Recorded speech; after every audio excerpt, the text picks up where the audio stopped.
მოგესალმებით ძვირფასო ტელემაყურებლებო, ქართული ტევის ერთგულმაყურებლებო.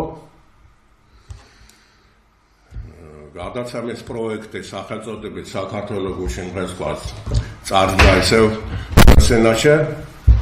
ჩვენთან სტუმრად არის აფხაზეთიდან დროებითი დევნილი ჩვენი მეგობარი მაღალი სამოქალაქო ცნობიერების მქონე ადამიანი, ძალიან კარგი იურისტი, უფლებადამცველი, ჩამოყალიბებული დასავლური კულტურის და ფასეულობების მქონე ადამიანი, ბატონი მალხაზ ბატარაია. მოგესალმებით ბატონი მალხაზ. გიმარჯოს, მივესალმებით ჩვენს მაყურებელს.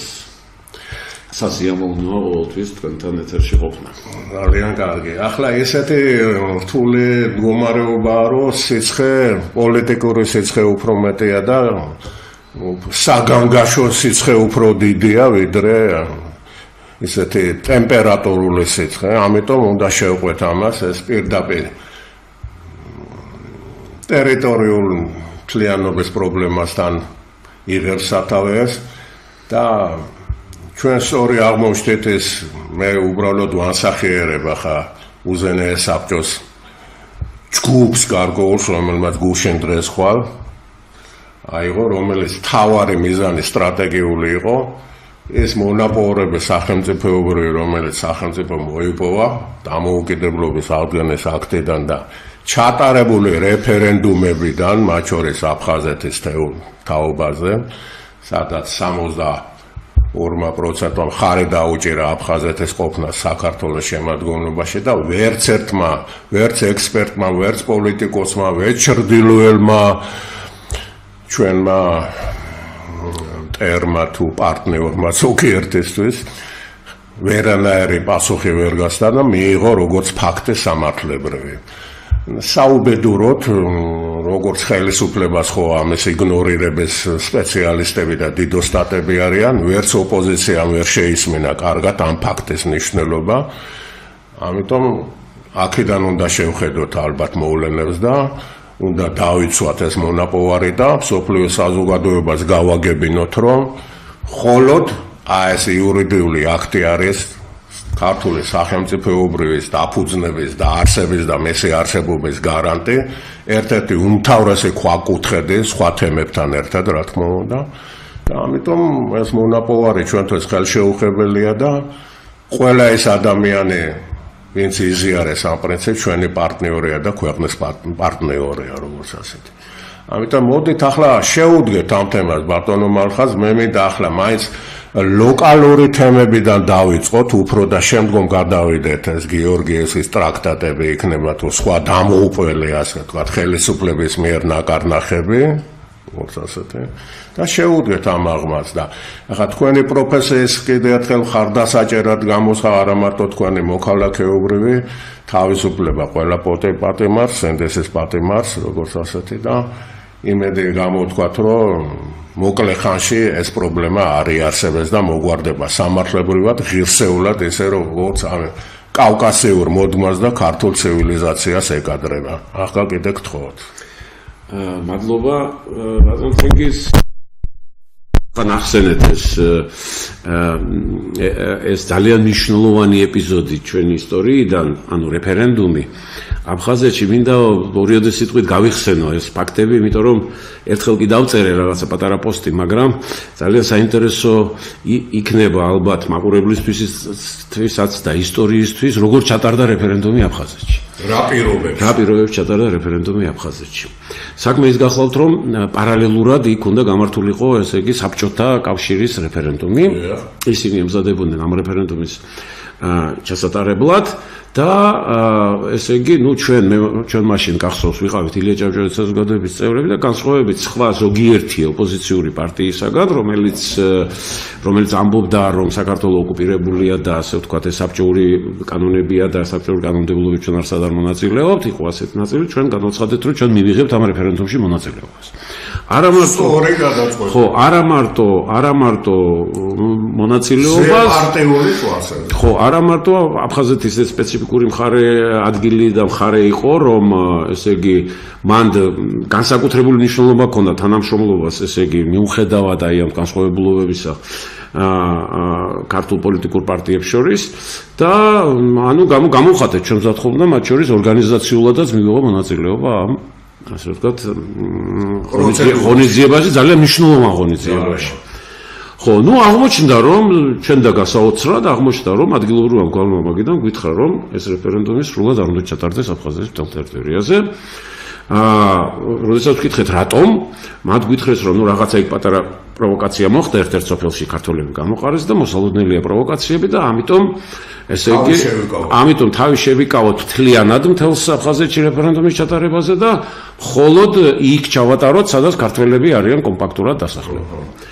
ნუ ახლა ესე იგი ჩვენ ამაზე ძალიან აღშფოთით, იმიტომ რომ პარალელურად სხვა რეფერენდუმი მზადდებოდა და ჩვენ ვთხარით რომ ამას აუცილებლად გამოიყენებენ ჩვენ წინააღმდეგ და იტყვიან რომ არ ჩატარდა ქართველების რეფერენდუმი, შესაბამისად ეს კიდევ ერთი ძალიან მნიშვნელოვანი პოლიტიკური არგუმენტი იქნებოდა რუსეთის და შესაბამისად უკაცრავად გაწყვეტა ეს უფრო გასაკვირია რომ ცენტრიდან უზენაეს საბჭოდან გვალიმაგიძის ცენტრიდან წამოვიდა ეს ინიციატივა რა თქმა უნდა სხვა ხარდაჭერი და ბუნებრივია ეს ცოტა გაუგებარი ის ხო ერთი სიტყვით იგი გილუმინატი იყო ხარს უჭერს და პერიფერია არაფრით როგორ ჩანს ვატყობდით რომ ესე იგი ეს ასე ვთქვათ ეს აზრი წამოვიდოდა თბილისში ან უკვე წამოსული იყო თბილისში ამიტომ არც ვაცხელეთ და წამოვედით აქეთ.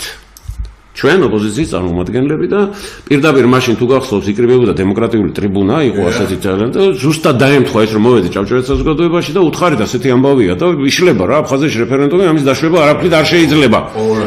ხო, ფაქტიურად ახლა იქ სადღაც რო გალში ჩაატარებ, თქვა იქ სოხუმში რაღაც ერთ ურბანს გახსნებ, თქვა იქ ქართულ მithumedes სოხუმში, ხო? სხვაზე რო თავი დავანებოთ ეს დაუშვებელია. აუგონარი დემარშია. ერთი სიტყვით გაგვიმართლა ის რომ მთელი ეს ოპოზიცია მაშინ შეკრებილი იყო დემოკრატიული ტრიბუნის სხდომა იყო ეს იყო აი იქ იმაზე რა ქვია აღმაშენებელზე აი დიდი დარბაზი რო იყო ხო და მოხდით აქ და უთხარით რა ამ საზოგადოებას და თელმა საზოგადოებამ თელმა ოპოზიციურმა სპექტრumმა ჩვენ ხარი დაგვიჭირა რომ ეს აუცილებლად უნდა ეს არ შეიძლება ამის დაშვება არ შეიძლება და გადაწყდა იქ რომ დელეგაცია გაკეთებული იყო და მისულიყავი პირდაპირ ზიად გამსახურდიასთან და ოღონდ პოლიტიკოსები ჩვენი კარ წამოყვნენ და იყო ასეთი ძალიან დიდი საკმაოდ დიდი დელეგაცია ლალი ჯავახიშვილი ოთარ მეღვინეთუხუცესი ნოდარ გალოვლიშვილი დამანა მერექიშვილი მოკლედ დიდი დეპუტაცია წავედით მიგვიღო და საკმაოდ დიდხანს ვისაუბრეთ ჩვენ ესე იგი ამაზე ჩვენ კატეგორიულად მოვითხოვეთ რომ ამის დაშვება არ შეიძლება იქ და მაშინ ზვიადმა იკითხა რა ვქნაო მე ვთხარი იცით რა უნდა ქნათ ახლა მეთქი მე ვთხარი ბაზონს ზვიად ის ხო არის თქვენ ახლა ხო ის ამბობს რომ საქართველოს შემადგენლობა არ ძიმბა ხო ამბობს საქართველოს შემადგენლობაში ის ხო არის ახლა ფაქტიურად ითვლება თქვენ ხელქვეითად ხო ამიღო აიღეთ ტელეფონი და უთხარით რომ არჩევნები ჩვენი უნდა ჩატარდეს თუ გინდა თქვენი ჩაატარეთ ეს ერთ გიტეხიათ ასე ვთქვათ თუ გინდა თქვენი ჩაატარეთ ხო და საქართველოს ხელისუფლებამ გადაწყვიტა რომ ეს უნდა ჩატარდეს არჩევნები მეთქი რეფერენდუმი უნდა ჩატარდეს და ეს რეფერენდუმი ასე ვთქვათ თუ თქვენ ატარებთ ნუ ჩაატარეთ რა პარალელურად რაც გინდა ის გიქნიათ ხო ერთი სიტყვით ამაზე კიო ვიზამო თქვა ამაზე შევთანხმდით გამოვედით კმაყოფილი და წამოვედით სოხუმში რედაქციები იყო იქა რედაქცია იყო უბრალოდ ვისაც ახსოვს ცენტრალურ ქუჩაზე იყო საბჭოთა აფხაზეთის ხმის და იმის საბჭოთა სამენოვანი გაზეთი გამოდიოდა სავეტსკაია აფხაზია და კიდე ის გამოდიოდა რა ქვია აფსნიკაფში ხო და იქ იყო ასეთი კედელი იმასავით იყო რა ქვია სამი გაზეთი ყოველ დილას ესე იგი ასე რაღაც ის იყო რა ქვია სტენდი და სტენდზე იყო ეს სამი გაზეთი ყოველ დილას ხო და გავიარე აქ ნუ მოწესრიგდი და წავედი ხო ქალაქში რომ ესე იგი გავიარე აქ და შევხედე და პირველ გვერდზე აი ასეთი ჩარჩო იყო აი ასეთი შავი კარგად ესე იგი ჩანდა და პირდაპირ ეწერა არძიმბას სიტყვები ის რაც ჩვენ ბანოზიას მაშინ ვთხარით ანუ ამან იმუშავა და მე იქვე იყო ასე ვთქვათ პატარა თეატრთან იყო რაღაცა ბირჟა იკრიბებოდნენ ესე იგი ეს ეროვნული მოძრაობის წარმომადგენლები და მივედი და იცოდნენ რომ წამოსული ვიყავი და ბიჭებო მოდით ახლა მივხედოთ ესე იგი უბნებს მეთქი მეუთხარი და უკვე იცოდნენ ეს ყველაფერი და თელს აფხაზეთში გაიხსნა უბნები ორი გამონაკლისი იყო ტყარჩელში ვერ გაიხსნა იმიტომ რომ დაგვიანებული იყო გუდაუთაში რაღაც ნაწილში ვერ გაიხსნა მაგრამ გუდაუთის ქართველებმა ახალსოფელში ესე იგი უღარეს კენჭი და ეს რეფერენდუმი ჩატარდა იმის მერე არც ერთ გამოცემაში არც ერთ განცხადებაში არავის ეს საკონსტიტუციო ჩანაწერი ეჭვიშქვეშ არ დაუყენებია არავის არც იმ ესე იგი იქაურ წარმომადგენლებს იმის რა რუსეთის ამ არძიმბას და მის ხროვას და არც შემდეგ არც რუსებს არც სამართლებრივად არც პოლიტიკურად არც აი ეს ჩანაწერი დღესაც არის საქართველოს კონსტიტუციაში და ეს არის ძალიან მნიშვნელოვანი და მე მაშინ ესე იგი დღესაც ესე იგი ვამაყობ იმით რომ მაშინ ნამდვილად აი ჯანსაღი ძალების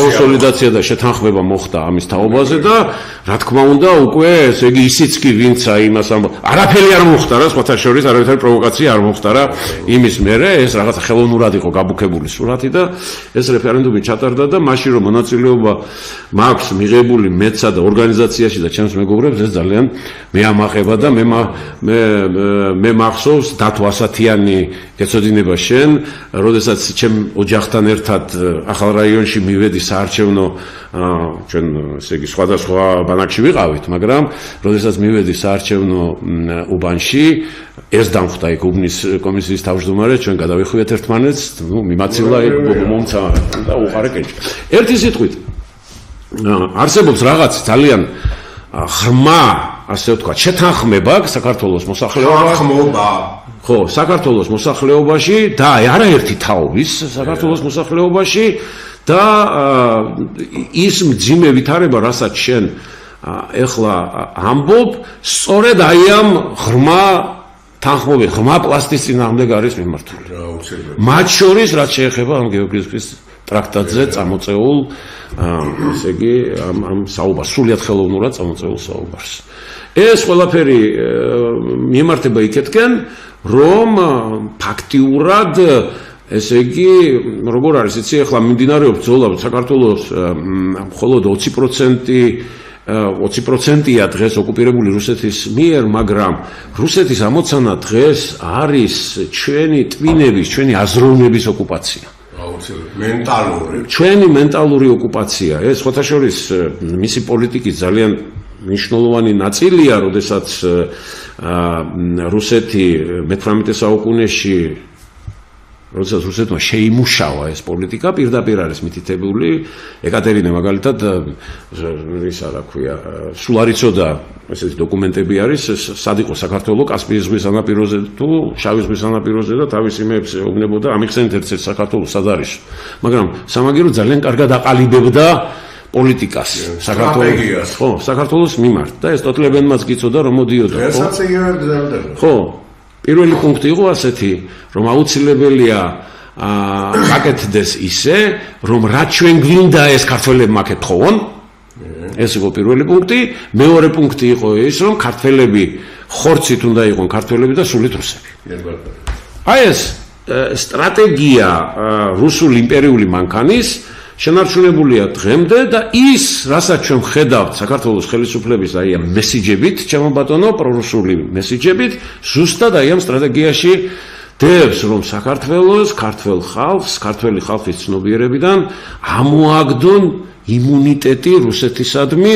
რომელიც ბოლო ყოველ შემთხვევაში 30 წლის განმავლობაში ესე იგი ძალიან მყარად არის 9 აპრილის მოვლენების შემდეგ ომებითა და მისი პოლიტიკის მიმართ ქართული ხალხის წინააღმდეგობით. აი ეს არის სტრატეგიული ამოცანა, რომ ჩვენ წინააღმდეგობა მენტალურად მათ არიციან როგორ მოიქცევა ქართული ხალხი. მიუხედავად იმისა, რომ შეიძლება დაქტოვონ იზოლაციაში და ეს ხელისუფლება სწორედ ტოვებს ჩვენ იზოლაციაში მეგობრების გარეშე და ბევრი სხვა რამ ხო აგერ გალში აწვდიან საწვავს მაგრამ მათ არიციან კრიტიკულ ვითარებაში როგორ მოიქცევა ქართული ხალხი ამიტომ ეხლა მიდის ზემოქმედება სწორედ ჩვენს ცნობიერებას ამიტომ შემოაგორეს ეს ტრაქტატის ამბავი და ბევრი სხვა რამე თქვათ ის რაღაც რუსოფობია და რაღაცა ესე რომ ჩვენში ეს ამოიღონ ეს ჩვენ ცნობიერებაში ამოიღო რომ ტერი არის რუსეთი. მე მინდა უთხრა მაყურებელს და ხშირად ვიმეორებ ამას. რუსეთი არსებობს რუსეთის სტრატეგიული მიზნები და ამოცანები როგორც დღეს ითქვიან სიტყვა ნარატივი, ხო? რუსული ნარატივი საქართველოს მიმართ არის ის რომ საქართველოს არ კონდეს სახელმწიფო. ეს უცვლელი. საქართველოს ნარატივი არის ის რომ საქართველოს კონდეს ქართველებს კონდეს სახელმწიფო. ეს ურთიერთგამომრიცხავია, ამიტომ რაღაც მოლაპარაკები, რაღაც შეთანხმებები ეს ყოველთვის არის ან წყლის ნახვა არის, ან თავის მოტყუება არის, ილუზია, ან არის მტრის ამოცანის შესრულება, რომ აი ეს იმუნიტეტი ჩვენ ცნობიერებაში მოსპონ. ამიტომ იყო შეტევა ანწუხელიძეზე, ამიტომ იყო ბევრი რამ, რაც მოხდა. ხოზორიაზე ახლა იქედანა ვარ და ჩემი სოფლის ვერძე არის. ხო, სახში დამჯდარი, სახში და ბავშვები ესაო, წულუკიანმა რო თქვა, რომ ხო, თავს გადაერჩენდა. ამიტომ ღირსების გადარჩენა და სიცოცხლის შორის გადარჩენა სასენის ხვაობას უერთდება. კი, მათ მე მახსოვს ქალბატონი წულუკიანი იმას ერთხელ ვეფხისტყაოს ანზას კითხულობდა რაღაც ვეფხისტყაოსი კითხვა იყო და იქ რა გვიწერია ჩვენ შობს სიცოცხლესა ნაძრახსა სიკვდილის ახალოვანი ხომ? ამით ვართ გაზრდილი, ხო? ხო? ხო, ჩვენს პოსტსაბჭოთა ეპოქაში მამამისი რომ მოსამართლე რო იყო. ხო. ერთი სიტყვით იმ ეპოქაშიც კი. ერთი სიტყვით ამ ძალიან ძიმე პერიოდს გავდივარ ჩვენ, ძიმე პერიოდს, როდესაც აი პირდაპირ შეტევა მიდის ქართულ ცნობიერებაზე, ქართულ მსოფლმხედველობაზე და ამ მსოფლმხედველობის მთავარი საყრდენი და მთავარი ასე ვთქვათ პოსტულატი არის, რომ ქართველმა ერმა დიდი ხნის წინ გადაწყვიტა ისტორიულადაც გადაწყვიტა და ახლაც ამ ეროვნულ-განმათავისუფლებელი მოძრაობის დამსახურებაც სწორედ ეს არის, რომ მან მიიღო ქართველმა ერმა ეს გადაწყვეტილება, რომ მისი განვითარება, მისი დაცვა, შემდგომი წინსვლა და განვითარება დაკავშირებულია სახელმწიფოს ქონასთან. ანუ ამან სახელმწიფო ყველაზე ეფექტურად უზრუნველყოფს ამას სახელმწიფო. ხო და სახელმწიფოს და მეორე მტერი ვინ არის ეს გამოყოფილია და ვიცით ჩემო ბატონო ისტორიული მტერი გვაქვს ჩვენ რუსეთი და მესამე ძალიან მნიშვნელოვანი რამ რომ ჩვენ ყოველთვის გვჭირდება მოკავშირეები იმისათვის რომ ესე იგი უნდა ვეცადოთ მაქსიმალურად ყოველთვის და წარე ისტორიული გამოცდილება ჩვენ ამას გვეუბნება რომ და იმ ტრაქტატის მიზანიც ეს იყო რომ არ დავჩეთ მტერთან მარტო არ დავჩეთ მტერთან მარტო ერთი ერთზე არ შეიძლება რუსეთთან დარჩენა. ახლა გაოცებას და გაოგნებას ეწევს ეს ტრაქტატზე ერთი ორი სიტყვით ვეთქვი, იმიტომ ეს უცოდინარე ბავშვები, ასე ვთქვათ, რომლებიც ახლა სრულ იმას ამჟღავნებენ დილეტანტესთან მავნეს, როგორც ასეთი და ეს ტრაქტატი დღევ აწყოში უნდა გადმოიტანონ, ამას როგორ გადმოიტანა, ასე ვთქვათ, ეს ცოტა წარმოუდგენელია. ძალიან ყველამ ძალიან კარგად ეს ტოტლებენ ეს ასპეტში როლი შემდგომ ამის გამოვლენა რა იყო არც თურქეთის იმპერიას არც ირანის იმპერიას რომელიც მაშინა ძალიან ძლიერები იყვნენ როგორც ასეთი ქართული ინსტიტუტების მოშლაზე და ლიკვიდაციაზე გადამწყვეტი დარტყმა ყოველ შემთხვევაში არ მიუყენებია. არც ამოცანა ქონიათ ასე. არც ამოცანა რო ქონოდათ, შეეცდებოდნენ ღიად. არც ჯარის, არც ადმინისტრაციის, არც საეკლესიო ინსტიტუტის, როგორც ასეთი, იგნორირება და გაუნებელყოფა და თუნდაც ახლა ნიველერება გასაგები ექნებოდათ, მაგრამ ესე რომ ბოლომდე ამისთვის ხაზი გაესმა და ეს სტრატეგია დაესახათ, ეს არ ყოფილა. ხო არ ყოფილა, ხა ისტორიკოსები ამაზე მით უფრო ახლა ყოვლად გაუგებარია ეს ხოტბადიდებები, ეს თავშესაფარი, რომელსაც ისევ გიორგის ტრაქტატში ცდილობენ, როგორც ასეთი ეს მესვეურები, მაშინ როდესაც გამაუგნებელია ეს ფაქტი, რომ ახლა მოდი ახლა სომხეთის მაგალითი ავიღოთ, კაცო, ჩამოვიდოდა თუ არა ბიძინაშვილი, ერთ-ერთი საგარეო მაგის ვექტორი ის იყო, რომ უნდა მიუბაძოთ ჩვენ სომხეთს. მანამდე ყარაბახის ომამდე ვლაპარაკობს. ხო ღიად ვლაპარაკობდა. ახლა ამის ახსნა განმარტებები და მაგის გეოპოლიტიკური ისტორიული ისინი ნაკლებად დაინტერესებდა ხალხს, მაგრამ თურმე რას უმიზნებდა. და იმ სომხეთმა, რომელმაც წააგო ყარაბაღის ომი, რუსეთის მუხანათური, ასე ვთქვათ, იგნორირებით, ხო, ყაზახეთის ვალდებული იყო ბელორუსიას და რუსეთი, რომ სამხედრო კავშირი, რომელიც შექმნილი იყო სომხეთთან ერთად, დაეცვათ, ხო? არ გააკეთეს შეგნებულად და ეს გაცვალეს, ასე ვთქვათ, შემდგომ აღმოჩნდა სირიის მაღლობებში, თურქეთს და აზერბაიჯანს ამის გამო დაუჭერეს ხარი. ანუ ნეიტრალიტეტი მაშინ ნიშნავდა აზერბაიჯანის ხარდაჭი, ხო გამოჩნდა ეს ფაქტიურად, ხო? ამის შემდეგ რა ხდება რა? სომხეთის ლობმა, რომელიც განსაკუთრებით ძლიერი არის საფრანგეთში და კალიფორნიაში, ამერიკაში, ყველა ქვეყანაში, მაგრამ ძირითადად ეს ორი ფაქტორია, შემოაბრუნეს ეს ვექტორი რა. აქამდე კარგად მოგეხსენებათ სომხეთი თუ ფაქტიურად კავკასიის ჟანდარმი იყო რა, კარგად მოგეხსენებათ და კავკასიაში ამის შემდეგ ხდება ტრანსფორმაცია და ეს ხდება, ასე ვთქვათ, ანგლო-საქსონური არის, ასე ვთქვათ, აქტიური მხარდამჭერი, ნატოს მიღების ერთ-ერთი რეალური კანდიდატი და ასევე ევროკავშირში შესვლის ერთ-ერთი რეალური. ანუ 180 გრადუსით შემოტრიალდა და ამაზე შემდგომ უკვე ოცნებად და ბიძინა ივანიშვილს თავიანთი დამოუკიდებლობა არ გამოუხატიათ ამ ტრანსფორმაციას.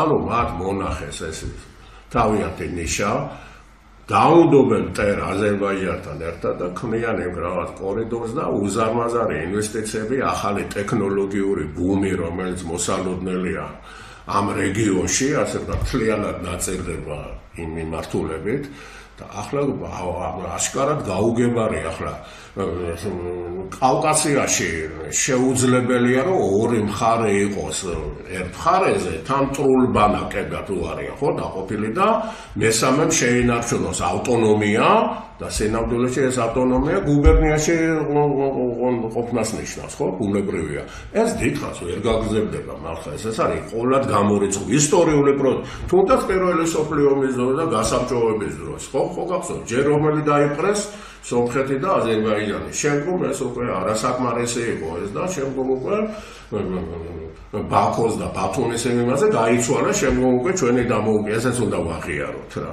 და მოხდა შემდგომ უკვე ოკუპაცია და წაყრუება, მოდი ესეც დავარქვათ, ამბროსი ხელაიამ და სხვა გმირმა ადამიანებმა ვერ უზრუნველყვეს ფაქტიურად ბოლშევიზმის მოგერიება, როგორც ასეთი მენშევიკურმა მთავრობამ საბედისწერო შესაბამი დაუშვა და ამოქმედა ეს საგარეო ფაქტორები და მივიღეთ 70 წლიანი ერთ-ერთი მიზეზი ზუსტად ის იყო, ყველა სერიოზული მიზეზი ის იყო, რაც მე ვთქვი. იმუნიტეტი რუსეთისადმი და მარტო დარჩენა რუსეთთან. რა თქმა უნდა, მარტო დარჩენა. აი ეს 20 წლის 7 მაისის ხელშეკრულება ძალიან გავს ამ თვალსაზრისით ნეიტრალიტეტი, ხო, ნეიტრალიტეტი. რომ იგივეს ლაპარაკობ, ნეიტრალიტეტი კარგია და დამოუკიდებლობის აქტში პირდაპირ დავწერა. თან ახლა ყოველად გაუგებარია მალხაზ რა ახლა საბახშობაღი ხო არ არის. სულ ახლახან იყო დაახლოებით 2 თვისზე, მაგრამ ახლახან იყო პუტინისა და პაშინიანის შეხვედრა მოსკოვში, ხო გახსოვთ? პუტინმა იქ ღიად უთხრა, დღეს ევრაზია და ევროკავშირი არის ორი სხვადასხვა სამყარო. შეიძლება ეს ერთ დროს გაერთიანდეს, როგორც ადრე ეთქობა ნაპოლეონი ყავდა ხედო, რაც ნაპოლეონმა შესთავაზა მაშინ და რუსებმა ეს ვერ გაიგეს. სანამ ეს დრო მოვა, მანამდე თქვენ, ანუ იქ უნდა იყოთ ან აქ, ორივე სკამზე ჯდომა არ გამოგადგება თქვენ და გადაწყვეტეთ რა. პაშინიანმა ძალიან ღირსეული პასუხი გასცა, თუ გახსოვთ და თქვა რომ ჩვენი ისტორიული ევოლუცია მედეს ამ მიმართულებით და ევოლუციამ გადაწყვეტა ჩვენ ამ სამყაროში უნდა ვიყოთ, ამას გადაწყვეტავს არჩევნები და როგორც გადაწყვეტა შემდგომ კარგად ნახეთ, ხო? ანუ წაგებულმა მხედართავარმა იმდენი გააკეთა აზერბაიჯანს წაგებულ ომში იმდენი გააკეთა, რომ ხალხის დობა და ლიმიტი მაინც იმდენი ქონდა, რომ სწორ გზაზე დაეყედინა ეს ვექტორი და ეს კომპასი, როგორც ასე. ქვეყანას, რომელსაც სწორი კომპასი არ აქვს, ის უღრანტყეში ან ჭაობში დაიხტობა და ან ნადირები შეჭამენ რა და ნადირები ირგვლივ ბლომა დაყვანს. ახლა ყველას ვერ ჩამოვთვლი, მე მგონი გასაგებად ლაპარაკობ. ამიტომ ეს არის აუცილებლად გადასაწყვეტი, ვინც ამას ვერ ხედავს, ამ ბრმა არის, ან რაღაც თავზე ხელაღებული ავანტიურისტია, როგორც ასეთი, კონსტიტუციას არ გვევ, ისტორიულ სამართლიანობას არ გვევ, მომავლის ხედვას არ და რაც ყველაზე საშინელი კიდევ იმეორებ, რაც ეს ზანგეზურის ეს რო არის 8 მილიარდზე მეტი, ახლა უკვე წინას არ არის ჩადებული ამაში და ესე იგი რა უნდა გქონდეს შენ თავში იმისთანა რომ მსგავსი რაღაცა რა პროექტის თვალსაზრისით რუსეთთან და ევრაზიასთან, მათ შორის ჩინეთთან და ვინც გინდა დაასახელეთ, ხო, რომელიც გაურკვეველი კიდე ეს ევრაზიული კავშირი რასაკი ამორფულია, ხო, უფრო, ხო? მაგრამ თუნდაც ამორფულს ამის მსგავს რაღაცას ხო არავინ არ გთავაზობს, ხო? და მაინც აკეთებ აქცენტს რაღაც ბუნდოვან მოღალატეობრივ რაღაც ესეთ წინასწარ მარცხისთვის განწერულ სტრატეგიაზე, ეს ხო არაფერი არ არის და რომელსაც მათ შორის მაგათი ბავშვები და ჩვენი მომავალი ამ რაღაც ავანტიურას და რაღაც ყოველად გაუგებოდი იმას უნდა ახლა ვერ გავიგე ახლა ღარიბაშვილი ივანიშვილი და ყობახიძეს თამაშია ეს თამაში ეს კიდე პარტიული რაღაცა არის კიდე თუმცა ესაც კრიმინალურ ხასიათს ატარებს მაგრამ ამის გადმოტანა საქართველოში მალხას და თავს მოახვიო შენ შენ შეგიძლია შენ თანაიმებს პარტიელებს რაც გინდა ეს უთხრა ხო დასაშვებია რომ კარგი უთხრა და სამართლიანი და მაგრამ ახლა იქაც შეგიძლია ხო რაღაცები გააკეთო მაგრამ ხოლმე წარმოუდგენელია როდესაც ამ თემებზე ლაპარაკობ ამ მიღწევებზე ლაპარაკობ კონსტიტუციაზე, სამართალზე, პლებისციტებზე, რეფერენდუმებზე, დამოუკიდებლობის აღდგენის აქტზე, ამ ისტორიულ მასშტაბიან რაღაცას და ამის საპირისპირო რაღაც შიზოფრენიულ განცხადებებს აკეთებდე. აი ეს არის ყოველად წარმოუდგენელი და მე არ ვიცი ახლა ვის მივართოთ აქედან ოცნების აი რა ჯიშის ხალხი გამოიყვანეს მართლაც რომ აი ამ ელემენტარულ რაღაცებზე რასაც ეს ხო ელემენტარული რაღაცა არის ჩვენ ხო არაფერი არ გამოგვიგონია ახლა რასაც ვლაპარაკობ ფაქტების კონსტატაცია და კომბინაცია მოვახდინეთ მეტი ხო არაფერი აი თქვენი აზრი მაინტერესებს აი რა შანსები გვაქვს აქ როგორ არის ეს ყველა ახასიათს იღებს აი აქ თვითონ ხო მოკლედ დავიწყოთ ყველა თქვენ ბევრი პრობლემა თქვით და მოკლედ დავიწყოთ ტრაქტატით მე ვიყავი სადღაც 21 წლის ეს იყო 93 წელი როდესაც სტარდებოდა ზარზეიმით ესე იგი გიორგის ტრაქტატის 200 წლის თავი და მაშინ წავს და ბოლო მაყო მაშინ მახსოვს ხო ეს ლოზუნგი იყო ხო მაშინ იყო ესე იგი საბჭოთა ისტორიოგრაფია იყო ჩამოყალიბებული იმაში რომ რუსეთმა ჩვენ გადაგვარჩინა ჩემო ბატონო ასეთი არსებობდა ნაკლები ბოროტების თეორია ამის ისტორიოგრაფიაში რომ რუსეთის ბოროტება თურქეთის ბოროტება მაგრამ რუსეთზე ნაკლები ბოროტება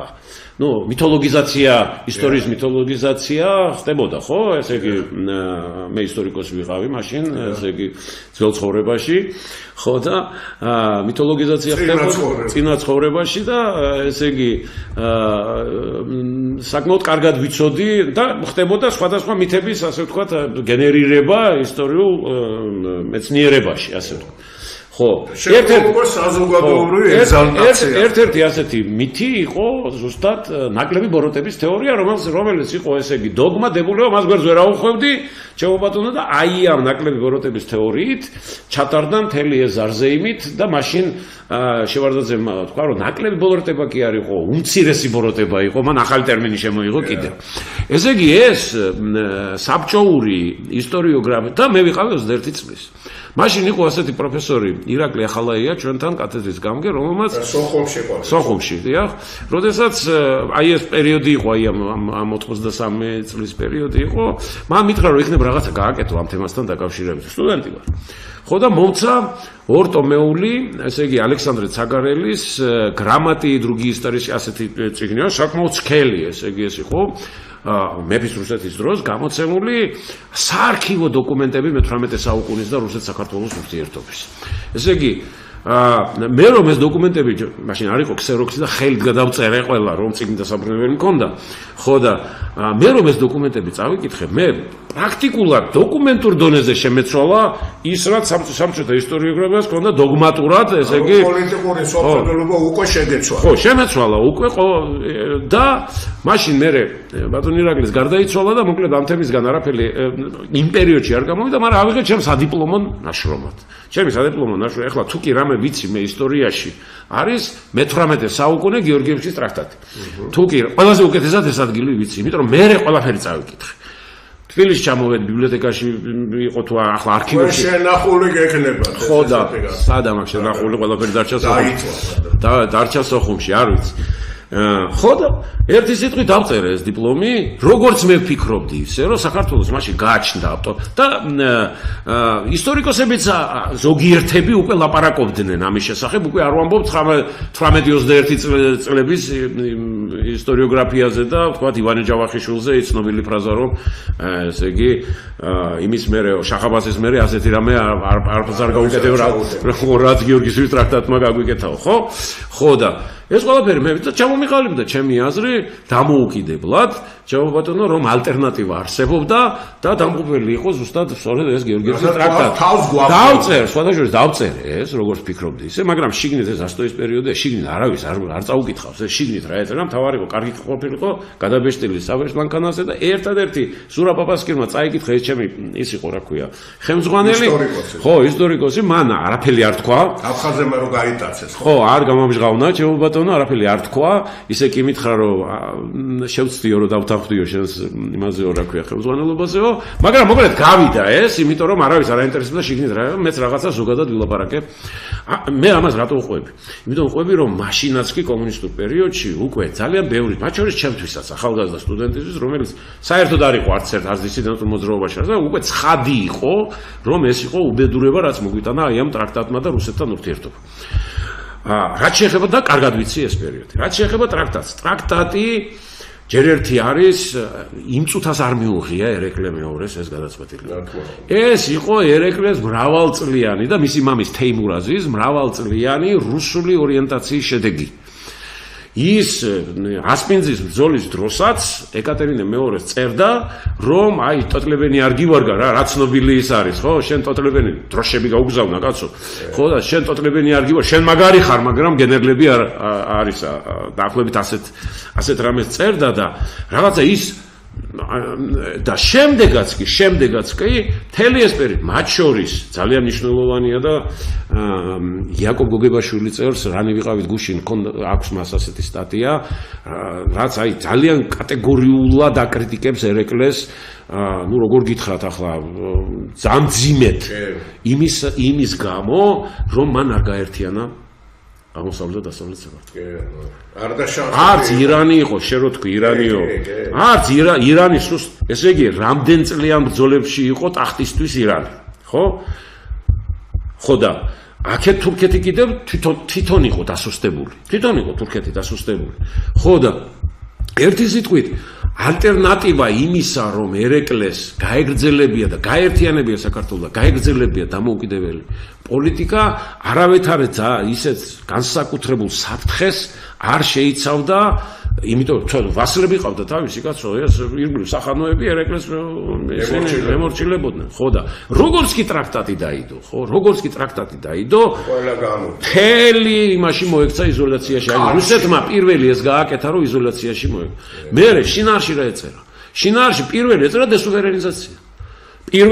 ერთ-ერთი პირველი პუნქტი ახლა რომელია, მაგრამ თავშია ეს, რომ საქართველოს მეფე, ქართლახეთის მეფე უნდა დაამტკიცოს რუსეთის, ესე იგი, იმან, რა ქვია, იმპერატორმა და იმან უნდა გამოუგზავნოს თავისი, ასე ვთქვათ, ეს სიგელები და რაც მოყვება მაგას. მერე ეკლესიის ავტოკეფალია. ყველაზე სუსტი ადგილი მათ ეკლესიაა. ყველაზე სუსტი. დანარჩენები უფრო რიტუალური ხასიათის არის მარხას, უფრო რა. ხო, ეკლესია. ყოველ შემთხვევაში ინსტიტუტების გრევაზე იმ ხელშეკრულებით არ არის დიდი ის. ხო და აი ეკლესიაზე უკვე ავტოკეფალიაზე ძალიან დიდი ის. ტობოლსკის რაღაც იმის მერვე ნომრად რაღაც სინოდში მერვე ადგილზე თან ამას აკეთებს ქვეყანა რომელიც ახლა პეტრე იბერის და დიონისე არიოპაგელის და გიორგი მთაწმიდელის იდეების გამგზელებელია. და მესამე ჩვენ გავხსენით ლეგიტიმურად რუსეთის ჯარს დარიალი. დღემდე ვერ გავიყვანეთ. ეხლა იქ ვიღაცები ამბობენ რომ ამას მნიშვნელობა არ ქონდა, როგორ არ ქონდა მნიშვნელობა. ომარ ხანის შემოსევა, აღამ ახმად ხანის შემოსევა, რომელიც უთვლიდა ერეკლეს, მოვდივარ და ახლა მაინც დაანებე ამას თავიო. რა მონუსხა იმ რუსეთის აგენტმა ერთადერთი მაგას რა ქონდა, იცი, ერთადერთი ისა სტრატეგიული მიზანი და ეს სტრატეგიული მიზანი სტრატეგიაში სწორი იყო, მაგრამ ამ ხელი, ანუ ეს მაგას რა უდოდა, კაცო, იმან რო თქვა, პრუსიის, ასე თქვა, ხედავ ფრიდრიხ დიდმა მეორემ, რა თქვა, დასავლეთში მე ვარ და აღმოსავლეთში ერეკლეო რა, როგორც ხედართავარი და როგორც ანუ ფაქტობრივად სუვერენიტეტზე მაგრამ ამის რა უდოდა ერეკლეს, რომ ეს გზები შეერთებულიყო და რუსეთის გავლეთ, ასე თქვა, გასულიყავი იმაში, მაგრამ ეს თავისთავად რაღაც ძალიან ესეთი ამოცანა იყო. ყველაფერი შედეგები, ყველაფერი არის შედეგები, პოლიტიკურ ფიგურას, საზოგადოებრივ ფიგურას, რისკი არის. აი ნახე, გრიგოლ ორბელიანმა თქვა, მე ილია ჭავჭავაძემ გაიმეორა, მე თავარი იდეა, мотиваცია მაგისი კეთილშობილური იყო, მაგრამ გასაგებია ხო? არის მაგრამ გულობღილობებით ის არის მარტო განზრახვა არ არის. არა, აუცილებლად. ისა რა ქვია? შედეგებზე აგებ პასუხს და არა мотиваციებზე. ხო, რა თქმა უნდა. ამიტომ ბიჭო, ერეკლეს საძინებელსაც კი აკონტროლებდნენ რუსები.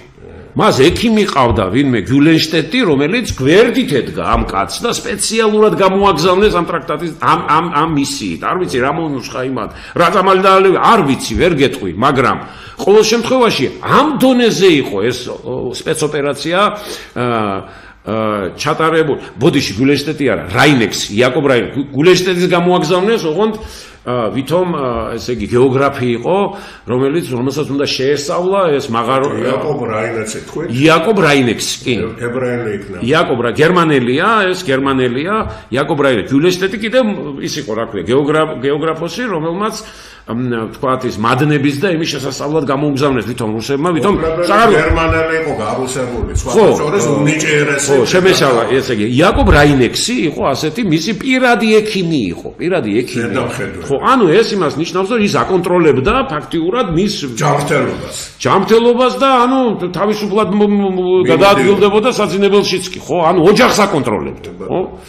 ხო და ერთი სიტყვით შედეგი რა არის? შედეგი ის არის, რაც თქვა გრიგოლ ორბელიანმა, რაც თქვა შემდეგ ილია ჭავჭავაძემ ეს გრიგოლ ორბელიანის სიტყვები მოიყვანა და შემდეგ იაკობ გოგებაშვილმა ორივეს ერთად დაემოწმა, რომ საქართველოს დიდება ჩაესვენა ერეკლესთან ერთად. მეფეზე, რომელსაც იტყვიან, რომ მასთან ერთად ჩაესვენა საქართველოს დიდება, ის დადებითად ვერ დახასიათდება საქართველოს ისტორიაში. უკვე არ ვლაპარაკო ბედი ქართლისა, ნიკოლოზ ბარათაშვილის და ერთიანებისკენ რა, მაშინ დასავლეთის და აღმოსავლეთის ერთი ნაბიჯი იყო, ძალიან ესეთი ხიდი. და იქ იმის მაგირად რომ ეს გაეკეთებინა და შემდგომ თუნდაც ამ ლაპარაკების მაგიდაზე უფრო ხირსეულად და ისე დამჯდარიყვნენ. არჩიეს რაღაც კუთხური ისინი დადებული ხელშეკრულებები და შემდგომ უკვე იმერა ბოლო სამეგრელოს ყველაზე შედეგად რა მივიღეთ ამის სახელმწიფო ამის პირდაპირ შედეგია გეორგიევსკის ტრაქტატი, ჩამოშორება ირგვლივ ყველას გადაკიტება მთელი აღმოსავლური სამყაროს გადაკიდება, ოსმალეთის ცალკე, ირანის ცალკე, აი ამ სახანოების ცალკე, ჩრდილო კავკასიის ცალკე. დიახ, კავკასიის ტომებთან ცალკე, რომელიც ან ერთის ვასალი ითვლებოდნენ, ან მეორის აქეთ, ხო? ხო და აი ამ იზოლაციაში შემდეგ რაც მთავარია, წაუბიძგა რუსეთმა, წააქეზა რუსეთმა აღამ ახმად-ხანი ამ შემოსევაზე, რომ მერე თვითონ დასუსტებული იოლა ჩაედო ხელში. მე მგონი თუ მეხსიერება ამ ღალატობს ახლა დიდი ხნის წინ მაგ წაკითხული მგონი ზაქარია ჭიჭინაძე წერდა ამას, შეიძლება ვწდებოდე, მაგრამ აი დაახლოებითო როგორც ბრიტანელებმა ესე იგი ნადირ-შაჰი შეუსიეს ინდოეთსო და მერე მოევლიდნენ ესე იგი ხსნელებადო დაახლოებით იგივე გაგვიკეთაო ესე იგი ანალოგია ანალოგიური სპეცოპერაცია, იმიტომ რომ კარგად იყო ცნობილი, რომ ფინანსურადაც იარაღითაც აღამ ახმად-ხანს სწორედ რუსეთი ამარაგებდა. ახლა აქეთ გადმოვიდა. ამიტომ დღეს წამოწევა ეხლა ერთი რაღაცა კიდევ მინდა გითხრა. დისიდენტური მოძრაობიდან დაიწყო ეროვნულ გამათავისუფლებელი მოძრაობა, ხო? დისიდენტური მოძრაობა აი ამ პარალელურად მე ჩამივარდა დისიდენტური მოძრაობის ლიტერატურა მაშინ. ხო და იქ ეწერა ეს ყველაფერი კიდევ თანაც აი იმ თვითგამოცემით ბროშურაში. ეს ხალხი ყველა თითქმის 20 კაცი იყო, რომელიც დაიჭირეს გია ჭანტურია, თამრიკო ჩხეიძე, რა ვიცი, სურაცინცაძე, ნანა კაკაბაძე, გელა ნიკოლაიშვილი შენახლა ახსენე ნეიტრალური საქართველო, ხო? და ერთდროს ყავდა ამ სტუდიაში, კაი ბიჭი როდეს. ლუიზა ჩაკიაშვილი იხსენებს სასამართლოზე რო ვიყავით. კარგი ბიჭი იყავი თავის დროზე. ხო, სასამართლოზე ვიყავითო, სასამართლოზე ასე დღეს რო კონვეიერული სასამართლო, ამათაც ისე კონვეიერულად დასამართლებდნენ და სამ სასამართლებელს, გიას, ლუიზას და იმას. ნეტავ გელა რაჭკუაზეა ახლა ბატონო მალ. ხო და მაიგმინდა. უარ შეხვედრი ხარ. არა. ხო და აგერ უთხრათ მე და შენ აქედან. ხო და ხო, ახლა ესე იგი, ხო და ვახუში რა ეს რა ბიჭი გაფუჭი. ხო და ლუიზა იხსენებს ამას ხონებული შაკიაშვილი. რომო გიამ გადმომილაპარაკაო, მე ეთყობა შეატყო ისო რომ ხوار ვიტირებდიო რა, ეს ეჭვი გაუჩნდაო. ამ განაჩენის გამოცხადების დროს და გადმომილაპარაკაო ლუიზა არ შემარცხვინო. ხო იციო ნეტარ არიან სიმართლისათვის დევნილნი, რამე თუ მათი არ სასופველი ცათა. ეს ცნობილი ფრაზაა გია ჭანტურია სასამართლოს. ეხლა ვეკითხები მე ეგერ რო არიან თენგო შარმანაშვილს. ხო. ირაკლი ქადაგიშვილს. აგერ ბატონო ნანა კაკაბაძე რომელიც ამის გამო დაიჭირეს. აგერ ბატონო გელა ნიკოლაიშვილს. მე იმედი მაქვს რომ ესე იგი ერთობლივი მიმართვა იქნება ეს ჩემ ხარს დამიჭერ ამაში რომ დაგმეს წარსული რა ქნეს მათ ამ განცხადების მერე არ ვლაპარაკობ იმაზე რა ქვია კობახიძის მამაზე ხო გიაზე ვიცნობდი იმას მამაშვილია და თავისუფლად რომ თვითონ გაარკვიონ მაგრამ ამათ ვეკითხები ახლა დაგმეს ის წარსული, აი რაც მოვიყვანე. ხო, გაემიჯნენ უკვე იმ წარსულს, რაც მოვიყვანე, გია ჭანტურიას. ის ტოტე მოჭრეს რაზეც იყვნენ. ხო, სასამართლოს შესახებ, აი ახლა მაგალითი რომ მოვიყვანე მე. არგე მაგას ახლა მაგაძე. ესე იგი ის 20 კაცი სიმართლისთვის დევნილი არ ყოფილან? სინდან ყველაფერი კეთდებოდა რომ ამათე ბედნიერება და კეთილდღეობა წულუკიას და ბიძინა ივანიშვილს უზრუნველ ყოფილი გაეცა. და ახლა რა ვქნათ ისე ხო ეს არის ხო? ხო, ახლა რა ვქნათ ამოვიღოთ ისევ ციგნიფიცისა, ისა და ის ერჯერადი გამოყენების თავიდან ფილმი რო გადაიღეთ. ხო და ტელევიზია და ბოლოგო სამთავრობო ტელევიზიაში უჩვენოთ, ეს გავაკეთოთ. ამათ ვეკითხები მე პირველ შეხებსაც ვეკითხები. ტარიელ ღუნიაშვილს ვეკითხები მაგალითად იცნობ შენ მაგას. რომელიც ისევ ამ ჯგუფთან არის ერთად. ძველ აი ამ თაობას ვეკითხები დისიდენტებით, რომლის მე ბატონო მარხას ახლა ერთი დავამთავრებ წინადადება. ჩვენ უფრო ახალგაზრდები ვარ, ჩვენ მერე მოვედით. და მათგან ვისწავლეთ ეს ყველაფერი, ხო?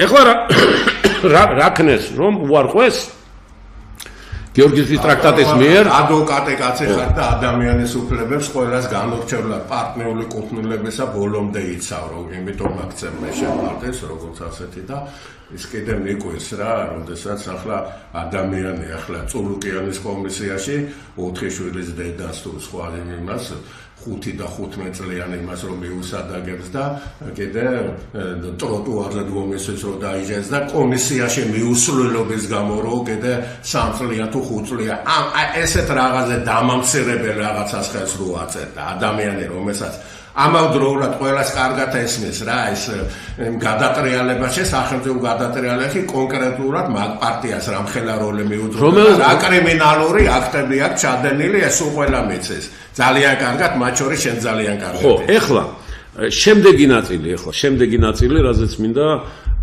რაც შენ ახსენე ეს არის ეს პაშინიანის რომელიც უეცრად უკვე ოპოზიციის მხრიდან ერთ-ერთი წარმომადგენელი მხრიდან წამოიწია რაღაც ძალიან უცნაურად. პირველი არ არის ეს მისი განცხადება, მაგრამ საკმაოდ ძიმე ამ რიგშია სხვათა შორის, ამ ტრაქტატის რიგშია ის განცხადებაც, რომ ესე იგი ფაშინიანი დახტოვანებულია, ჩემო ბატონო, რაც მან გააკეთა. ცნობილი განცხადება ეს, ეხლა ამაზე დიდი ამბები ატყდა, მაგრამ ერთი რამე მინდა ვთქვა ძალიან გარკვევით. სომხეთი აი ტრამვები დაძლიაო ფაშინიანმაო და ჩვენს ტრამვები უნდა დავძლიოთ აფხაზეთის ტრამვები უნდა დავძლიოთ. აქამდე თუ ქონდა ჩვენს მიმართ ძალიან მტრული დამოკიდებულება და სომხეთს დიდი წვლილი მიუძღვის მაგას თქვა რეგიონის ეს ჩვენმა ოპოზიციონერმა თქვა. მანამდე მეორე თქვა საერთოდ ისო რა ქვია ჩვენი ხრეთითო იმას უჯერა. ოღონდ აფხაზეთის თემა რო იყო სომხეთი თუ გახსოვთ აქამდე გაეროს ყველა მაღალ ტრიბუნაზე ბლოკავდა ქვეყნის განთლიანების იდეა. კი რა თქმა უნდა. შორის აფხაზეთის და ცხინვალის რეგიონი. ხო, აქამდე მივალ. ეხლა იქ რა იყო სომხეთ-აზერბაიჯანის ომში სომხეთი იყო აგრესორი და ოკუპანტი. კი ბატონო, ნამდვილად. ტერიტორიული მთლიანობა დარღვეული ჰქონდა აზერბაიჯანს და ყავდა მილიონამდე დევნილი, ხო ასეა რა? რამე ხო არ მეშლება? არა, ესე იყო. სომხეთთან საქართველოს პარალელსავლებ კაცო, თუ პარალელი უნდა გაავლოს ზუსტად აზერბაიჯანთან. და რომ აზერბაიჯანი მომძლავდა, რომ იარაღიც და ესე იგი ჯარიც მოკავშირეები მოძებნა და როდესაც რუსეთს დაინახა, რომ რუსეთს ძალიან გაუჭირდა იმაში რა ქვია უკრაინაში, მაშინ დაიწყო ეს გადაერთო მომენტალურად გადაერთო და აღიდგინა არა და კიდე ერთხელ ვინმე ეს არის ქვეყანა რომელიც ნეიტრალიტეტმა რუსეთმა გაამარჯვებინა აზერბაიჯანს, მაგრამ ამის მიუხედავად ერთ თვეში გადაითამაშა თავისი ქვეყნის და რა ნაკლებად ომობდა იქ სომხეთი სახელმწიფო იყო იქ. ნაკლებად ომობდა იქ სომხეთი, გამოცდილება არ ქონდა ომის თუ რა, მაგრამ დაამარცხა და პაშინიანმა კაპიტულაციის პირობებით, პაშინიანმა კი არ წარსული დღესაც არ არის სომხეთში, სხვათა შორის დღესაც არ არის ასე ვთქვათ წარსული დავიწყებული, დაბლოკვა კი არ მოახდინა წარსული. უშუშებელი ისე იარებია. მან უბრალოდ კაპიტულაციის პირობებს მოაწერა ხელი. აი ეს გაუგეს მას იმ შეროთქვის სულმა საზოგადოებამ, რომ გულწრფელად თქვა მან ყველაფერი, რომ წავაგეთ ომი.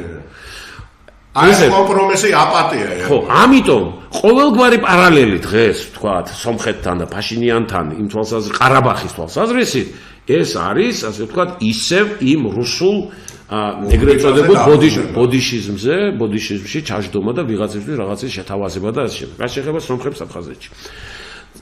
იმ ცვლილებების გამო ძალიან ამრეზით უყურებენ ბოლო პერიოდში. თუმცა ჩვენ ძალიან კარგად ვიცით რომ იქ პოლიტიკური სომხური პოლიტიკური ცენტრები ჯერ კიდევ ომამდე შექმნა მოსკოვა. ეს შექმნა რა თქმა უნდა იმის რა ქვია სომხეთის მაშინდელი პირდაპირ ყმა ხელისუფლების ესე იგი გავლით და აგრეთვე ეჩმიაძინის გავლით. ორგანიზაცია კრუნკი, ჩემო ბატონო, მეორე ორგანიზაცია იყო კიდე მაშტოცი, რომელიც მერე აი იმ არჩევნების დროს გაერთიანდა ბლოკი სოიუზი იყო და აი ამ ბლოკში შევიდა არძიმბასთან ერთად, იქ მარტო აიდგილარ არ მონაწილეობდა არჩევნებში და მარტო აი ეს ბლოკი იყო და ტოპოლიანი იყო არძიმბას მოადგილე, ვისაც ახსოვს. ტოპოლიანი რა სტატუსი ჰქონდა? მოადგილე იყო კაცო, უმაღლეს საბჭოს თავმჯდომარის მოადგილე იყო ეს ტოპოლიანი. შესაძლოა იყო ეგ? კრუნკის მხარდამჭერი იყო, კი. შესაბამისად, სომხური ფაქტორი არ გაჩენილა მხოლოდ იმაში, რა ქვია, ომის დროს ბაგრამიანის ბატალიონის სახით. ეს სომხური ფაქტორი უფრო ადრე, იმისათვის, რომ რაც შეიძლება მაქსიმალურად რუსეთის მხარეს აფხაზეთის სომხური მოსახლეობა გამოეყვანათ, თავის ბოევიკებია ყველაფრიანად. მეცაც ვეთქვი, მართლა ჩაგერთვები რა. ყველაზე დაუნდობლა ჩვენ სცენარები ვიცი იბრძოდა, იქ ვიყავი შენც კი იცი და სამხედროები. იყო არამარტო ბაგრამიანის ბატალიონში იყო ბეირუთელის სომხები. კაცო, იგივე იყო ჩრდილოეთ კავკასიის კონფედერაციის ხალხი. კი, მაგრამ აი ესეთი განსაკუთრებული. მაგრამ და შენ წარმოიდგინე, რუსებიც კი იქ მაგალითად იყო ასეთი, ჯერთი ყველა ელიტარული შენაერთი მონაწილეობდა სპეცშენაერთი.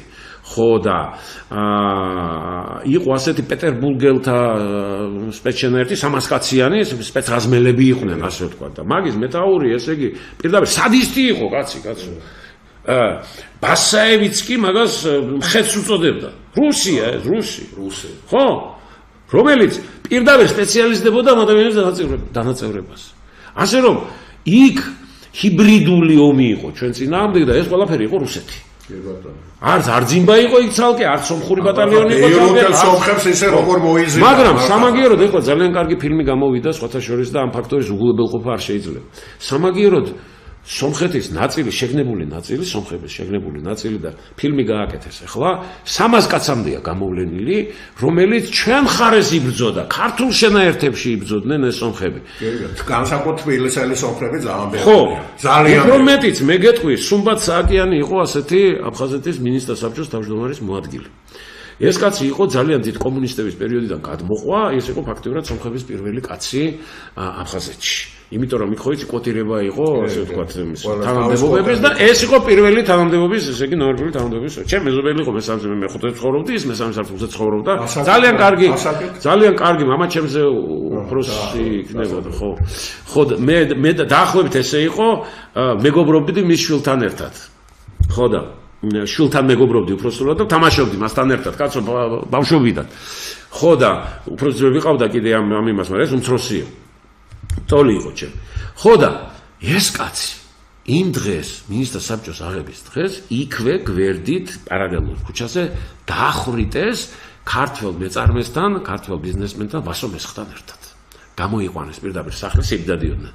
გამოიყვანეს და იქვე დახვდა. ანუ ვერ აპატიეს ჩვენთან ნეიტრალიტეტის დაცვა, ხო? რუსებმა ვერ აპატიეს. ხო, რუსებმა ვერ აპატიეს. ნეიტრალიტეტი არა, იმაში იყო, იმ ჟიური შარტავას ხელისუფლებაში ეს კაცი. ეს არ აპატიეს საქართველოს ხარეს ყოფნა მათ. ანუ ქართველობა არ აპატიეს, ხო?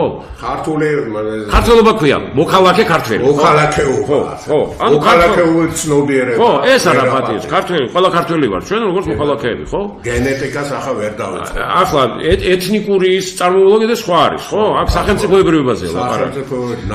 სახელმწიფოებრივი ნაცია, ხო? თვალსაზრისით. ხო, ინტეგრალური ჩვენიანი. ხო, მეცნიერულად კი ინტეგრალური ნაციონალიზმი.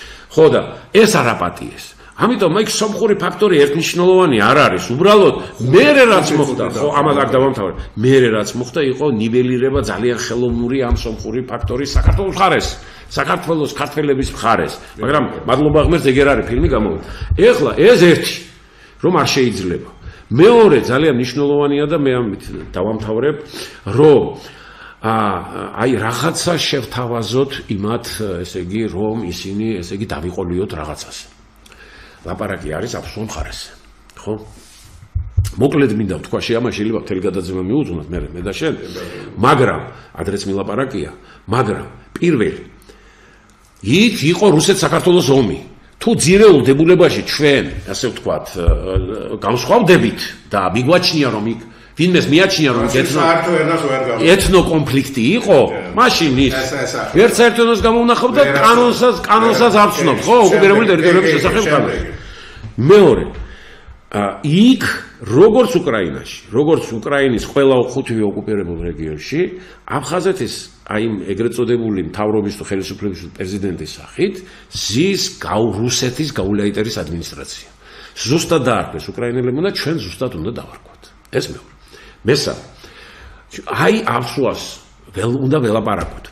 ეხლა გეკითხებით მე თქვენ, სამოქალაქო ცნობიერების ხალხი ხართ, ვინც ამას ლაპარაკობს, ხო? ხო? ეხლა ერთ ეთნოსთან რატომ უნდა იყოს, თუ ლაპარაკობ ერთ ეთნოსთან რატომ უნდა იყოს საუბარი? თუ სომხებთან ცალკე საუბარი უნდა გქონდეს, იქაურ რუსებთან ცალკე და მე ამოდენა დევნილების მასა, ისინი არ იცვლებიან აფხაზეთის მოსახლეობად. ეს მე რა ეთნიკურ არჩევნებს ატარებ, რომ უფლებამოსილ პირებს დაელაპარაკო, თუ ეთნიკურ პარტიები შეიქმნება იქ და იმათ დაელაპარაკები. ვის ელაპარაკები? ჯერ ეს მითხარი, ვის ელაპარაკები? ეს სუბიექტი ვინ არის? ის ადმინისტრაცია, ის რუსულია. ის დღეს საქართველოს მოწინააღმდეგეც არის და უკრაინაშიც რეკრუტირებას ახდენს იქა და ის რა ქვია, ხალხს აგზავნის და და რა თემაზე ელაპარაკები? ეხლა გეკითხები მე შენ. რომ საქართველოს ერთიანია კონსტიტუციაში რო გვიწერია და განუყოფელია აფხაზეთი და ცხინვალის რეგიონი. ეს რეფერენდუმები. ეს აი რითაც დავიწყეთ, ხო? ხო? ეს განსახილველი თემაა ვინმესთან? არა. ამაზე უნდა ვილაპარაკოთ? ეს ამოცემულობა დამთავრდა აქ ლაპარაკი. ის რომ დევნილები უკან უნდა დაბრუნდნენ ყოველგვარი წინაპირობების გარეშე, ეს ვინმესთან განსახილველი თემა გვაქვს? ახლა გეკითხები, თუ ეს ორი საკითხი არ ვაა განსახილველი, რაზე ვსაუბრობთ?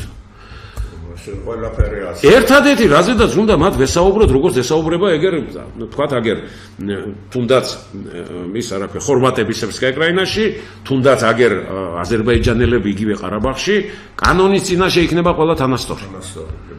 პრივილეგიები არავის არ ექნება. არც ეთნიკური პრივილეგიები ექნება და კიდე ესე ტერმინი შემოიღეს, რომ ახლა ევროკავშირის პრივილეგიები, რა ევროკავშირის პრივილეგიები, ეთნიკური პრივილეგიები, რა ევროკავშირის პრივილეგიები. მალხას ახლა გავარკვევთ ბევრი რაღაცა ახლა როცა არა გვაქვს. ახლა 1-2 სიტყვით უნდა მეთხრათ.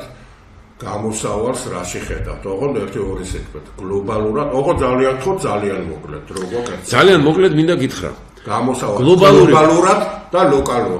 ლოკალურად თქვენ ბევრია ისენი გაქვთ ახლა ისე. გლობალური პროცესი ჩვენთვის ძალიან ხელსაყრელია. შენ ეს უკვე დაახასიათე რაც ხდება კავკასიაში, მინდა უბრალოდ დავამატო ამას. რუსეთს ოკუპირებული აქვს ჩვენი 300 კილომეტრიანი საზღვაო ზოლიდან 200 კილომეტრი. ეს 200 კილომეტრი მას აძლევს ასე ვთქვათ, თელს ამ გზებზე, რაზედაც შენ ვილაპარაკე, დომინირების საშუალებას. ამიტომ ხო, კონტროლი დომინირება ერთ-ერთი. ხო, შეიძლება ვთქვათ კიდევ დომინანტი ცოტა ახლა დასუსტება. არა, შეიძლება თუ ასე მიუშვით საკონტროლო პაკეტი მოითხოვოს, მე მათი მოითხოვოს. ამიტომ ის არის ჩამკეტი, სხვასთან ჩამკეტი ამის ყველაფრის. ამიტომ არავინ ამას არ მოითხოვს. გეოპოლიტიკური ვითარება, ვინც ელემენტარულად რაღაცა ესმის გეოპოლიტიკაში, ხო? სომხეთში და აზერბაიჯანში, იმიტომ დაიწყეს და თურქეთის მეშვეობით ეს პროცესი, რომ რუსეთმა ჩაკეტოს, მაგრამ აქ ძალიან მნიშვნელოვანია ქართველი ხალხი რას იტყვის. ქართველი ხალხი როგორ მიუდგება. მისი ნება, მესე გამოხატვა. ქართველი ხალხის ნება დღეს ძალიან მკაფიოდ უნდა იყოს მიმართული დასავლეთისკენ. მეორე, ქართველი ხალხი ნება ხო გამოხატულია მალხას, ახლა ამას ვერავინ ვერ წაგვართ მას. ხო, ქართველი ხალხის ნება დღეს უნდა იყოს გამოხატული ამ ხელისუფლების პრორუსული ხელისუფლების შეცვლისკენ. ქართველი ხალხის ნება უნდა იყოს გამოხატული მეგობრების უკან დაბრუნებისკენ, აი მაგალითს გეტყვით ძალიან მარტივს, არ ვიცი ცოტას აი ნახე. სირიას, ვენესუელას. ხო, ნაცნობი აქვს აფხაზეთი, ხო? სირიაში რამდენი ხანია ხელისუფლება შეიცვალა? ესენი არანაირ ნაბის არ დგამს. იმას ეწყინება ბაბაიას. რა თქმა უნდა, რუსები არ ნორმალური საშუალო ხელისუფლება. იქაც ვენესუელაშიც ხო? ხო, ანალოგიური, ხო? და ეს სირიის ლიდერი ხან ამერიკასთან და უკაცრავად მალხას გადაწყვეტენება კონკრეტულად ყავდა აფხაზეთის წარმოადგენელი უზენაესა, რომელსაც კონკრეტულად უთხარი დაიწყეთ ამ თემაზე მუშაობა, განსაკუთრებით ვენესუელაზე და ამაზე, სირიის ხელისუფლებაზე აიღეთ თქვენ თავზე ინიციატივა, რომ მათ უკან წაიღონ ეს აღიარება, როგორც ასეთი, ეს გააჯანსაღებს პროცესებს, როგორც ასეთი და ეს აფხაზეთის უზენაესი. არია გატალახიანებული სირიის ლიდერს ხან ამერიკაში, ოღონდ გითხარით. ხან ევროკავშირში. ოღონდ გითხარით რა. ხო, ვილსონი ეუბნება, კაცო, წაიღეთ ეს უკანო, ევროკავშირი ეუბნება და კიდევ ერთხელ შეუძახოთ ბატონო მალხას, აქედან კიდე აფხაზეთის უზენაესი ჩავწოთ და ვისაც ეხება, ეს თქვენი პრეროგატივა არის, როგორც ასეთი. სხვა ვერავინ თქვენს მაგერად ამას ინიციატორად შეიძლება პირად ჩვენ ვიყოთ, მაგრამ ეს მაინც სტუდია და უზენაეს საბჭო ჯგუფი იყო ეს ინიციატორი, ეს მიმართული და შედგება ეს ტექსტი კიდევ უფრო გაფორმდება და მოსახლეობაში გამოიწვევს რაღაც კონსოლიდაციის გავს. ხო და ამათ ეს ხო მეგობრების გარეშე არ მოხდება. მაგრამ ამათ იმათ იქ არ მიესწრება. ახლა მეორე თემაზე ამაზე. ახლა deep state-ს უძახდე მათ და ამ დროს მათ ამიხვიდე. deep state-ია რომელიც მეორე თემა ეს არის რომ deep state-ია რომელიც წარუმატია ევროკავშირი ეუბნება სირიას რომ გაეროს იმაზე საქართველოს ტერიტორიული მთლიანობის ორი ფუნდამენტალური ხმალ ამოღებული ვინცების ეს არის მხოლოდ და მხოლოდ საფრანგეთი და დიდი ბრიტანეთი. ეს 7 ვინც არის დანარჩენი ეს ხანო იცოლება და ჩინეთი, რუსეთი და ხო, ახლაც გააკეთეს ადმინისტრაციასაც ორჭოფული. ახლაც გააკეთეს განცხადება. ორჭოფული ვითარება ყავია როგორც. ეს გადასახედია. მეორე რა, ჩვენ რა უნდა გავაკეთოთ? ჩვენ უნდა დავიწყოთ მომზადება საქართველოს ტერიტორიული მთლიანობის აღსადგენად. პირველი და მთავარი აქ არის ჯარი, მაგრამ აგერ დღეს გამოვლინდა თურმე მარტო ერთი ოპერაციით 7 მილიონი მოპარეს ჯარს. ასე იგი ეს არის კრიმინალური სინდიკატი ხელისუფლება, რომელიც ერთმანეთს ეს არის გემი, რომელიც ჩაიგდო კრიმინალურმა ბანდამ ხელში, როგორც ასეთი დახოცა ეგ კარგი ეკიპაჟი დროებით, ასე ჩაიგდო მართვისის და გაურკვეველი მიმართულებით მიყავს ასე ვთქვათ ეს ეკიპაჟი უნდა შეცვალოს. ჩვენ თავდაცვის მინისტრმა ესპანეთში ქონია ვიო, თავდაცვის მინისტრი. ხო და ერთმანეთს რასაც აკრალებენ ეს აუცილებლად საერთაშორისო სამართლის წინაშე დასაყენებელია და მისაღწევია რუსეთის მიერ აფხაზეთში ჩადენილი ყველაზე უფრო მაღალი გენოციდი. ჰააგის ტრიბუნალი იქნება თუ სპეციალური ტრიბუნალი იქნება დღეს როგორც უკრაინა ქმნის ჯერ აქ უნდა დავადგინოთ ეს, აი ჩვენ პარლამენტში უნდა დავადგინოთ და შემდეგ ამისთვის პარლამენტი უნდა აირჩეს ხელახალად. დიახ, ამისთვის კი. ამას ჭირდება ჯანსაღი ნდობით აღჭურვილი ჯგუფი შექმნა, რომელსაც ექნება ახალი სწორი სოფხედულობა და რომელიც აი ამ გაბზარულ, ასე ვთქვათ, უფსკროს, რომელიც დღევანდელ პოლიტიკოსებსა და მოსახლეობას შორის არსებობს, ამას ამოავსებს ეროვნული თანხმობის საფუძველზე. ამ თვალსაზრისით კიდე გვექნება ჩვენ სერიოზული ისინი დროებით დავემშვიდობოთ ერთმანეთს უკვე დამთავრდა, მადლობთ რომ მოგზავნით, როგორც ასეთი და თავისუფლება პოლიტპატიმრებს გაუმართოს უკრაინის არმიას, გაუმართოს დამოუკიდებელ სუვერენულ საქართველოს და ყველა იმ ჰუმანურ ადამიანს, რომელმაც ეცეს ადამიანის სულიერების ფასი და იბრძვის სამართლიანობის დასაქმებას. უკრაინის დროშის დღეა და ამიტომ მიულოცოთ უკრაინას, ჩემში აღფრთოვანებას იწვევს ამ ხალხის სულისკვეთება, ხო და ბრძოლა ამდენწლიანი ბრძოლა ამოწყულის წინააღმდეგ. ესე იგი სოლიდარობა უკრაინას, სოლიდარობა ჩვენს პოლიტპატიმრებს და რა თქმა უნდა ჩვენი მხარდაჭერა ყველას, ვინც საქართველოში ყველასადმი, ვინც საქართველოში თავისუფლებისთვის იბრძვის. როგორც ადვოკატს წინასწარ გეუბნებით, რომ ეს აპარტეიდი რეჟიმი რაც არის ახლა გალში და რაც იქ ტარდება, ამაზე კიდე გვექნება ჩვენ შეხვედრა, ვიცი რომ თქვენ ბევრი მასალები გაქვთ ამის შესახებ. ჭეშმარიტებას თვალი ყველამ უნდა გაუსწოროს, ჰუმანიზმად, ფსევდოჰუმანიზმად და ყველა ვისაც საქართველოსზე რაღაც ესეთი ჯანმრთელი შეხება აქვს. მადლობთ მოგზავნით. დიდი მადლობა თქვენ. და იმედს გამოთქვამ, რომ პროცესები წავა ჯანმრთელი მიმართულებით. ჩვენ ყოველთვის შეგვიძლია მერა პოსტავაცი არ იყოს სნელბოდობის ჯავს გავერთიანდე და იქ სადაც გადასარჩენია ქვეყანა და მართლა გადასარჩენია და სიკვდილის ჭაობიდან არის ამოსაყვანი, ამის ძალისხმევა არ დავიშუროთ. ასე რომ დროებით გემშვიდობებით მადლობთ ყურადღებისათვის.